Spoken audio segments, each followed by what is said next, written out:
Podcast. Journal Haïti Progrès. Monsieur, le Président, donnez l'exemple. Le poste du Président de la République est convoité par bon nombre de nos concitoyens. Une telle attitude pourrait se justifier, si leur motivation était conditionnée par leur patriotisme, le désir d'être utile à leur communauté. Bizarrement, chez nous, cette attraction au pouvoir politique est purement financière. Quel est le moyen le plus rapide de s'enrichir en Haïti? Comment s'approprier des biens d'autrui, des deniers publics, sans risquer la prison ou la mort?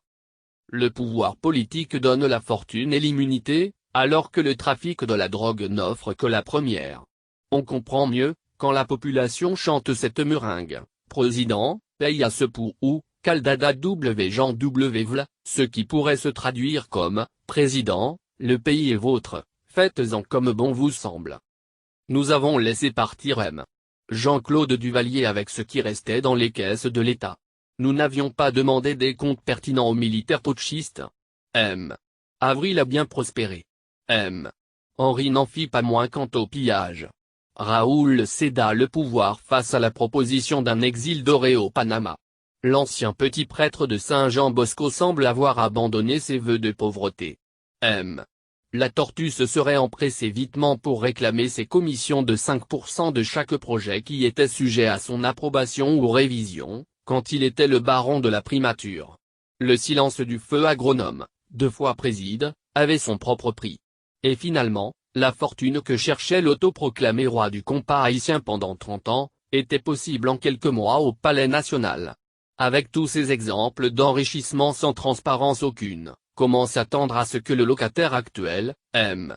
Jovenel Moïse, ait un comportement différent? Une fois au pouvoir, pour nos leaders politiques, il est exclusivement question de compléter leur mandat, 4 ans, 5 ans, 6 ans. Sans aucune vision pour un mieux-être de la nation, leur mission c'est de former entre eux des alliances criminelles, pour consolider leur contrôle des ressources de l'État haïtien. Et quand le peuple demande des comptes, ils choisissent la voie de la répression. Si leur violence et injustice n'arrivent pas à contraindre la population à la soumission totale, ils appellent au dialogue, pour tuer le temps et calmer les esprits. Mais, comment dialoguer sans transparence? Comment s'asseoir autour de la même table avec des voleurs et des assassins? Quelle justice espérer des 50 juges corrompus, nommés par un président qui est un inculpé pour blanchiment d'argent? Ne lit-on pas de notre hymne national, dans nos rangs, point de traître? Du sol soyons seuls maîtres? Comment négocier avec un ministre de la Justice qui vient de souiller notre Constitution et plonger toute une nation dans la honte, en obéissant servilement aux commandes de ses maîtres américains pour libérer des mercenaires dangereux? Le président lui-même, comme premier citoyen de la nation, doit emprunter la voie de la transparence sur les dossiers le concernant. La présidence, sous la bonne grâce de M. Jovenel Moïse, n'aura aucune autorité morale pour entamer un dialogue national, sans rendre compte sur les points suivants. Les fonds tirés des caisses de l'État, accordés comme des prêts non remboursés, à des particuliers, Agritran, sous la direction de M. Jovenel Moïse, comme cadeau de l'ancien président, M. Joseph Martelly. Les accusations de blanchiment d'argent de M. Jovenel Moïse et les obstructions à l'avancement de ce dossier en justice. La gestion des contrats de convenés avec l'État haïtien, pour lesquels des fonds furent versés à ladite compagnie, sans aucune exécution des travaux sous la direction de M. Jovenel Moïse.